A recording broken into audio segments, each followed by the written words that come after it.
రవితేజ అయ్యప్ప స్వామిగా జీవించాడా? సాయి కుమార్ గురుస్వామిగా మెప్పించగలిగాడా? చిన్నారి నక్షత్ర నటన సినిమాను ఎలా కాపాడింది? అయ్యప్ప పాటలు థియేటర్లను హోరెత్తించడం ఖాయమేనా? ఇరుముడి యూఎస్ ప్రీమియర్ షో అయిపోయింది. మరి సినిమాకు అక్కడ ఆడియన్స్ రిపోర్ట్ ఎలా వచ్చింది? బొమ్మలో ఉన్న విషయం ఎంతో ఇప్పుడు లెక్కలు తేల్చేద్దాం. Mass Maharaja Raviteja classic emotions director Shiva Nirvana combination లో మైత్రి మూవీ మేకర్స్ నిర్మించిన క్రేజీ ప్రాజెక్ట్ ఇరుముడి మన థియేటర్లలోకి రాకముందే ఈ సినిమా యూఎస్ ప్రీమియర్ షోలు పడిపోయాయి. ప్రస్తుతం ఈ సినిమా రిపోర్ట్లు సోషల్ మీడియాను షేక్ చేస్తున్నాయి. ముఖ్యంగా ఈ సినిమాకు ప్రధాన బలం రవితేజ అయ్యప్ప స్వామి మాలధారణలో కనిపించిన తీరు.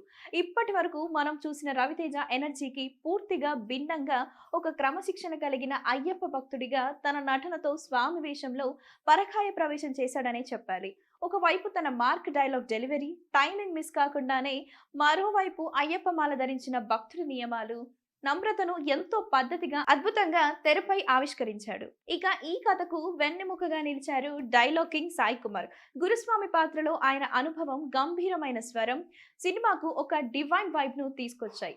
అయ్యప్ప నియమాలను, ఇరుముడి ప్రాశస్త్యాన్ని వివరిస్తూ ఆయన చెప్పే సంభాషణలు, రవితేజతో వచ్చే కాంబినేషన్ సీన్స్ ప్రేక్షకులను ఎంతగానో ఆకట్టుకున్నాయి. ఇక ఈ సినిమాకు అసలైన ఆయువు పట్టు, ఎమోషనల్ హార్ట్ బీట్ రవితేజ కూతురుగా నటించిన చైల్డ్ ఆర్టిస్ట్ నక్షత్ర. తండ్రి కూతుర్ల మధ్య ఉండే అనుబంధం, ఆ చిన్నారి అమాయకత్వంతో కూడిన నటన సెకండ్ హాఫ్ లో ప్రేక్షకుల చేత కన్నీళ్లను పెట్టిస్తోంది. నక్షత్ర చెప్పే ముద్దు ముద్దు మాటలు, ఆమె ఇచ్చే ఎక్స్ప్రెషన్స్ సినిమా గ్రాఫ్ ను ఎక్కడికో తీసుకెళ్లాయి. ఇక ఈ కథలో కీలకమైన హౌస్ వైఫ్ పాత్రలో ప్రియా భవానీ శంకర్ ఒదిగిపోయింది. ఒక మధ్య తరగతి గృహిణి పడే ఆరాటం, కుటుంబం పట్ల ఆమెకు ఉండే బాధ్యతను చాలా సహజ సిద్ధంగా పండించింది.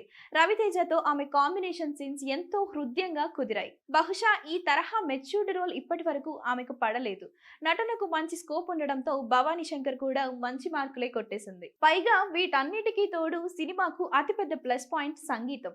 సినిమాలో వచ్చే అయ్యప్ప భక్తి పాటలు థియేటర్లను హోరెత్తించడం ఖాయంగా కనిపిస్తోంది. ముఖ్యంగా పడిపూజ, శబరిమల యాత్ర నేపథ్య పాటలు వింటుంటే భక్తులకు పూనకాలు వచ్చేస్తాయి. Shiva Nirvana mark emotions, Mythri movie makers నిర్మాణ విలువలు ఈ చిత్రాన్ని ప్రతి ఒక్కరు చూడాల్సిన ఒక డివైన్ ఎమోషనల్ డ్రామాగా నిలిపాయి. రవితేజ మార్క్ ఎనర్జీకి శివ నిర్వాణ చూపించిన ఎమోషనల్ డ్రామా తోడవడంతో ఈ సినిమా కథ చాలా ఆసక్తికరంగా సాగుతోంది. శబరిమల నేపథ్యం, కుటుంబ సంబంధాల చుట్టూ తిరిగే కథనం ప్రేక్షకులను విశేషంగా, ముఖ్యంగా సెకండ్ హాఫ్ లో వచ్చే కొన్ని కీలకమైన ఎమోషనల్ సీన్స్ లో రవితేజ నటన హైలైట్ గా నిలుస్తోంది. నేపథ్య సంగీతం సన్నివేశాలకు తగినట్లుగా కుదిరింది. ఫస్ట్ హాఫ్ అంతా సరదా సన్నివేశాలు, ఎంటర్టైన్మెంట్ తోనే వేగంగా సాగిపోగా సెకండ్ హాఫ్ ఎమోషనల్ డ్రామాతో సాగుతోంది. మాస్ ఎలిమెంట్స్ తో పాటు మంచి ఫ్యామిలీ ఎమోషన్స్ ఉన్న ఈ చిత్రం అన్ని వర్గాల ప్రేక్షకులకు నచ్చేలా రూపుదిద్దుకుంది. ఆఫ్టర్ ఎ లాంగ్ టైం రవితేజకు మంచి హిట్ దొరికింది.